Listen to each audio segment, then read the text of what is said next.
Hello friends, आप सभी का स्वागत है अपना ही यूट्यूब चैनल मघी मैथमेटिक्स क्लासेस में। तो जैसे कि हम लोग ज्योग्राफी का फर्स्ट चैप्टर ऑब्जेक्टिव और सब्जेक्टिव पार्ट 1 पार्ट 2 बनाए थे। आज हम लोग का पार्ट 3 रहेगा जो कि सब्जेक्टिव आज फर्स्ट चैप्टर का कंप्लीट हो जाएगा। और इतना ये जो सब्जेक्टिव दिए, इतना सब्जेक्टिव में हर बार एग्जाम में यहाँ से क्वेश्चन आता है। और इस क्वेश्चन जितना भी क्वेश्चन करा रहे हैं ये सारे क्वेश्चन बहुत इंपॉर्टेंट क्वेश्चन हैं। तो चलिए हम लोग देर न करते हुए डायरेक्ट हम लोग अपने टॉपिक पर चलते हैं और वो भी जो भी सब्जेक्टिव बचा हुआ है उसे भी कंप्लीट करते हैं। तो जैसे कि देख रहे हैं ज्योग्राफी का हम लोग को जो चल रहा था, क्या चल रहा था? तो ज्योग्राफी का सब्जेक्टिव चल रहा था। क्या चल रहा था? ज्योग्राफी का हम लोग को सब्जेक्टिव चल रहा था, जो कि मोस्ट VVI जो क्वेश्चन है इसके बारे में हम लोग 2 वीडियो बना चुके हैं। एक पार्ट 1 और एक पार्ट 2 और आज हम लोग जो वीडियो है ये है पार्ट 3। आने की हम लोग को पार्ट 3 में चैप्टर फर्स्ट का जितना भी सब्जेक्टिव है वो सारा कंप्लीट हो जाएगा। ठीक है, तो चलिए हम लोग अपने क्वेश्चन की देखते हैं। देखो, सबसे पहला जो क्वेश्चन है हम लोग 20 तक क्वेश्चन को कंप्लीट किए थे। आज 20 से टोटल 31 क्वेश्चन है। 31 क्वेश्चन जो है बहुत इंपॉर्टेंट क्वेश्चन है, तो हम लोग 20 तक ऑलरेडी कंप्लीट कर दिए हैं। अगर आप लोग नए हैं और इस वीडियो को देख रहे हैं तो सबसे पहले पीछे वाले वीडियो को जरूर देखें, ताकि वहाँ से जो भी क्वेश्चन बना हुआ था वो क्वेश्चन मिस ना हो। तो ठीक है, हम लोग का 21वां जो क्वेश्चन है वो क्या है कि लव अयस्कों के नाम लिखें। एग्जाम में कई बार क्वेश्चन पूछ चुका है। एक क्वेश्चन केमिस्ट्री में भी पूछा जाता है और ज्योग्राफी में भी पूछा जाता है। अगर पूछे कि लव अयस्कों के नाम लिखें तो क्या कितने नाम? तो पहले लव अयस्कों के निम्नलिखित नाम है। पहला हेमेटाइट, मैग्नेटाइट, लिमोनाइट और सिडेराइट। आने की लव अयस्क के ये 4 नाम जो कि ज्योग्राफी में पढ़ना पड़ता है और केमिस्ट्री में। अगर क्वेश्चन एग्जाम में अगर पूछे कि लव अयस्क के नाम लिखें या 4 नाम लिखें या 2 नाम लिखें या 3 नाम लिखें, तो इस तरह से आंसर दे, आपको 2 नंबर जरूर मिलेगा। ठीक है, नेक्स्ट क्वेश्चन है कि लौह और अलौह खनिजों में अंतर बताएं। ये बहुत मोस्ट क्वेश्चन है और लाजवाब क्वेश्चन है। सबसे पहले हम लोग लौह के बारे में जानेंगे, उसके बाद में हम लोग जानेंगे अलौह के बारे में। लौह खनिज में लोहा का अंश पाए जाते हैं। लौह खनिज में लोहा का अंश पाए जाते हैं जैसे में लव अयस्क, मैग्नीज, टंगस्टन, कोबाल्ट इत्यादि। ये सारे जितने भी बोले, मैग्नीज हो, टंगस्टन हो, कोबाल्ट हो, लव अयस्क हो, इसमें लोहा का अंश पाया जाता है।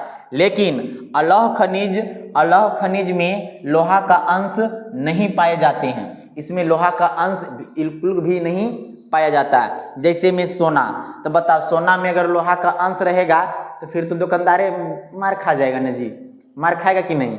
इसमें एकदम 24 कैरेट सोना, क्योंकि 24 कैरेट सोना जो होता है शुद्ध सोना, लेकिन दुकानदार क्या करता है पता है ना? 22 कैरेट देता है। 2 कैरेट उन लोग भी एकदम गायबे कर देता है। ठीक है, चांदी, शीशा, बॉक्साइट, टीन, इस सारे जितने भी है इसमें लोहा का अंश नहीं पाया जाता है। बोल देगा कि सोना लौह खनिज है या अलौह खनिज है, तो हम लोग क्या बोलेंगे? अलौह खनिज है। यहाँ से ऑब्जेक्टिव भी पूछेगा टंगस्टन क्या है, लौह खनिज या अलौह खनिज? तो टंगस्टन क्या है? टंगस्टन में लोहा का अंश पाया जाता है, इसलिए वह क्या है? लौह खनिज है। नेक्स्ट क्वेश्चन देखते हैं। नेक्स्ट क्वेश्चन है कि कोयला के विभिन्न प्रकारों के नाम लिखिए। कोयला को कितने प्रकार से जाना जाता है, इसको हम लोग नाम लिखना है। तो कोयला के 4 प्रमुख प्रकार होते हैं। एक है एंथ्रेसाइट, बिटुमिनियस, निग्डानाइट और एक पेट। अगर ये चारों अगर पूछे कोयला को निम्नलिखित नाम, तो ये चारों बता देना, बाकी 2 नंबर आपको फिक्स ही मिल जाएगा। नेक्स्ट क्वेश्चन है 24 नंबर क्वेश्चन देखें। कहता है परंपरागत और गैर परंपरागत ऊर्जा के स्रोतों में अंतर लिखें। आने की परंपरागत और गैर परंपरागत ऊर्जा के स्रोत दोनों में क्या लिखना है? अंतर देना है। तो हम लोग देखते हैं परंपरागत और गैर परंपरागत ऊर्जा के दोनों को बीच में क्या अंतर हम लोग देखेंगे। सबसे पहले कोयला, पेट्रोलियम और प्राकृतिक गैस, ये जो दोनों है परंपरागत ऊर्जा का स्रोत है। कौन? एक कोयला, पेट्रोलियम और प्राकृतिक गैस जो है परंपरागत ऊर्जा का स्रोत है, जो कि एक क्या होता है, सब का सब, इस सब का सब क्या होता है, अनवीकरणीय होता है। इसलिए एग्जाम में क्वेश्चन ऑब्जेक्टिव पूछता है कोयला क्या है, नवीकरणीय या अनवीकरणीय, तो हम लोग जवाब लगाते हैं अनवीकरणीय। पेट्रोलियम क्या है, नवीकरणीय कि अनवीकरणीय, तो अनवीकरणीय। प्राकृतिक गैस क्या है, नवीकरणीय कि अनवीकरणीय, तो अनवीकरणीय। नेक्स्ट है कि और सौर ऊर्जा, पवन ऊर्जा आदि जो ऊर्जा है एक गैर परंपरागत ऊर्जा के स्रोत है। इस सब के सब नवीकरणीय होता है। बोलेगा सौर ऊर्जा नवीकरणीय है या अनवीकरणीय, तो हम लोग क्या बोलेंगे, नवीकरणीय। पवन ऊर्जा नवीकरणीय। अगर यहाँ से किसी भी तरह से अगर क्वेश्चन पूछे तो आराम से जवाब दे सकते हैं। चलिए थोड़ा सा हम लोग नेक्स्ट क्वेश्चन देखते हैं। नेक्स्ट क्वेश्चन जो है वो है कि सौर ऊर्जा का उत्पादन कैसे होता है। सौर ऊर्जा देखा होगा, सौर ऊर्जा किस तरह से रहता है, देखा होगा, इस तरह से पंख टाइप से रहता है, देखा है ना, हाँ एकदम बिल्कुल। सौर ऊर्जा कहता है कि जब फोटो वोल्टाइक सेलों के माध्यम से सूर्य की किरणों को ऊर्जा में परिवर्तित किया जाता है तो सौर ऊर्जा का उत्पादन होता है। जब, अब देखिए यहाँ पे सूर्य है, तो यहाँ पे जब जो प्रकाश जो लाइट जो मारेगा, इसके कारण बहुत सारे, ये पहले बहुत दिखने के लिए, बहुत बड़ा बड़ा फील्डों में देखने के लिए मिलता है सौर ऊर्जा का प्रकाश। इस तरह से पवन ऊर्जा भी हो जाता है ना। और उसी के साथ हम लोग बोल देंगे कि सौर ऊर्जा का उत्पादन कैसे होता था, तो जब फोटो वोल्टाइक सेलों के माध्यम से सूर्य की किरणों को ऊर्जा में परिवर्तित किया जाता है, उसे हम लोग सौर ऊर्जा बताते हैं या सौर ऊर्जा का उत्पादन होता है।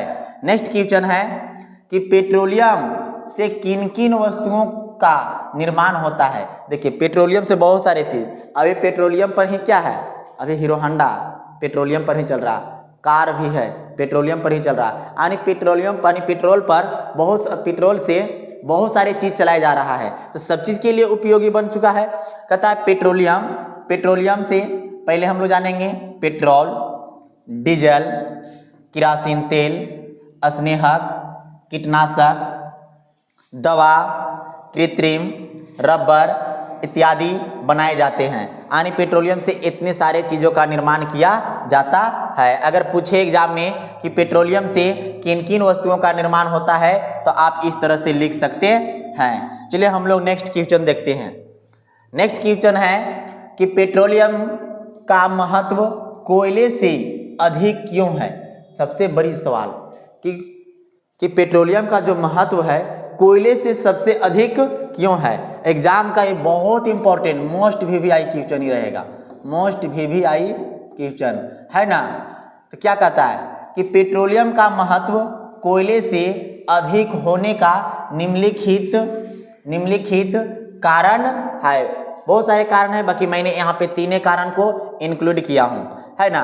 पहला है कि पेट्रोलियम का भंडार कोयले के भंडार से क्या है, अधिक है। यानी पेट्रोलियम का जो भंडार है वो कोयले का भंडार से क्या है, अधिक है। ठीक है। दूसरा, पेट्रोलियम में पेट्रोलियम में कोयले की अपेक्षा, यहाँ पे कोयले हो जाएगा, पेट्रोलियम में कोयले के अपेक्षा अधिक शक्ति देने की क्षमता रखता है। यानी कि कोयला से ज़्यादा क्षमता किसके पास है, पेट्रोलियम के पास है। ठीक है, इसके कारण लोग इस्तेमाल करते हैं।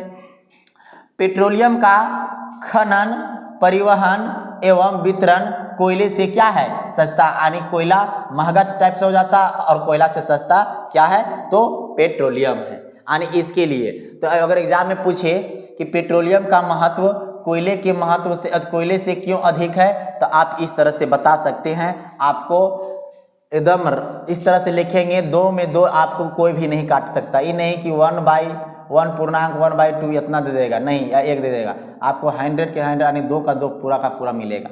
आप इस तरह से लिख सकते हैं। नेक्स्ट क्वेश्चन है कि परमाणु शक्ति किन किन खनिजों से प्राप्त होता है। परमाणु शक्ति किन किन खनिजों से प्राप्त होता है। तो परमाणु शक्ति ग्रेफाइट, यूरेनियम, मोनाजाइटिक, एंटीमनी इत्यादि से प्राप्त होता है। यानी परमाणु शक्ति किन किन खनिजों से प्राप्त होता है।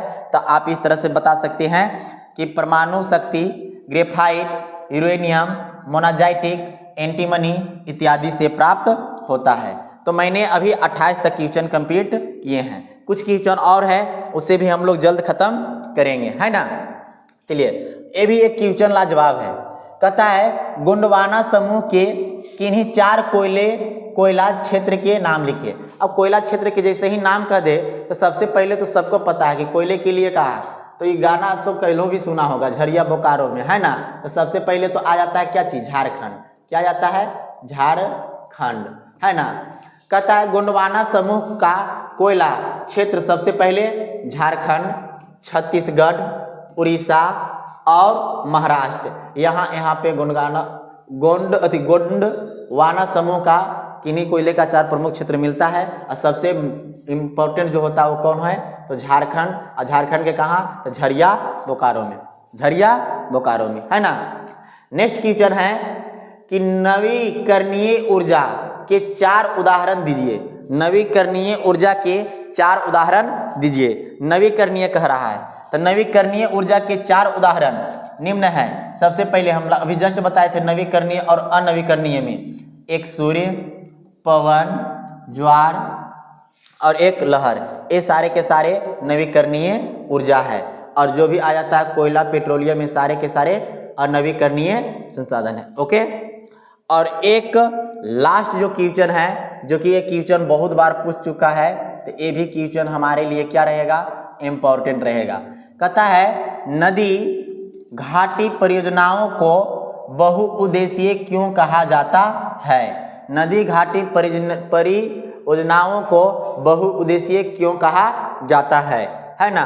तो उत्तर इसका जो हम लोग देंगे, कहता है नदी घाटी परियोजनाओं के बहुत सारे उद्देश्य होते हैं, इसलिए इसे बहुउद्देशीय परियोजना कहा जाता है। जैसे में सिंचाई, विद्युत उत्पादन, पेयजल आपूर्ति, मत्स्य पालन, पर्यटन इत्यादि। यानी नदी घाटी परियोजना का बहुउद्देशीय इसलिए कहा जाता है कि यहाँ पे बहुत सारे उद्देश्य होते हैं, इसलिए उसे बहुउद्देशीय परियोजना कहा जाता है। इसमें क्या क्या, जैसे में सिंचाई जो कि हम लोग फर्स्ट क्लास में देखे थे, विद्युत और उत्पादन, पेयजल आपूर्ति, मत्स्य पालन और पर्यटन। यानी कि फर्स्ट चैप्टर का आने की ऑल सब्जेक्टिव हो गया है। फर्स्ट चैप्टर का यहाँ तक टोटल ऑल सब्जेक्टिव जितना भी है, ऑल सब्जेक्टिव कंप्लीट हो गया है। कंप्लीट है ना, कंप्लीट हो गया है। और ये सारे अब जितने भी सब्जेक्टिव था, ये सारा का सारा सब्जेक्टिव बहुत इंपॉर्टेंट होता है और बहुत इंपॉर्टेंट है। और इसे अच्छे से याद कर जाए, और इससे जो भी आगे सब्जेक्टिव बनेगा। तो एक और चैप्टर है कृषि, यानी कि फर्स्ट चैप्टर और सेकेंड चैप्टर से ही ज़्यादा इसमें सब्जेक्टिव रहता है, और ऑब्जेक्टिव का भी ज़्यादा यही 2 चैप्टर से आता है, फर्स्ट चैप्टर और सेकेंड चैप्टर से। और तीसरा, चौथा, पंचमा चैप्टर से थोड़ा थोड़ा क्वेश्चन आता, कभी आता कभी नहीं भी आता है, बाकी पढ़ना उससे भी पड़ेगा, है ना। तो ये जितना भी था हम लोग फर्स्ट चैप्टर का सब्जेक्टिव कंप्लीट कर दिए हैं, इसका ऑब्जेक्टिव भी हम लोग कंप्लीट कर दिए थे। तो ये वीडियो अगर आप लोगों को कैसा लग रहा है, अगर ये वीडियो आप लोगों को अगर अच्छा लगा हो तभी लाइक करें, अगर ये वीडियो आप लोग को अच्छा नहीं लगा हो तो डिसलाइक करें, और हो सके अगर अच्छा लगा हो तो अपने दोस्तों के पास भी शेयर करें, ताकि आपका एक कमेंट और एक लाइक से मुझे और भी अच्छे से मोटिवेट मिले, ताकि मैं इसी तरह का वीडियो हर रोज़ बनाते रहें। और हो सके तो ज़्यादा से ज़्यादा इस वीडियो को शेयर करें अपने दोस्तों के पास। इतना तक, और फिर हम लोग मिलेंगे नेक्स्ट क्लास में। तब तक के लिए thank you so much, bye bye.